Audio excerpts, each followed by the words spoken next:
Vivekananda park থেকে বেরিয়ে এই অজয় সংঘতি এটা চলে এসেছি। এটাও হরিদেবপুরেই ছিল। তো দেখো খুবই সুন্দর। আর আমাদের কাছে ভিআইপি পাস ছিল, যেগুলো মূলত ভিআইপি পাস ছিল আমরা সেগুলোতেই যাওয়ার চেষ্টা করেছি, যাতে লাইন খুব কম দিতে হয়, তো তাড়াতাড়ি যেন হয়ে যায়, সেই জন্য এতগুলো ঠাকুর দেখতে পেয়েছি। তো দেখো খুবই সুন্দর করেছে।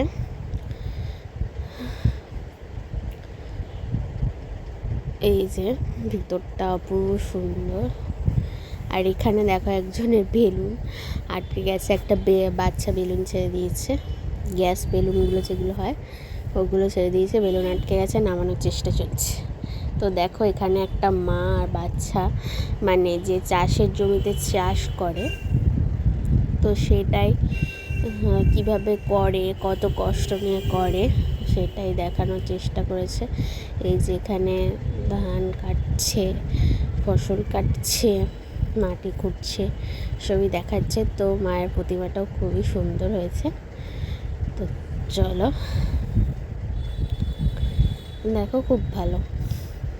এদিকে ধানের গোলা ঠোলা করেছে দুদিকে, ওপরে লেখা আছে 1400 মাইল অন্ধকার, যে অন্ধকারে গ্রামের রাস্তাগুলো থাকে সে ওই বোঝানোর চেষ্টা করেছে।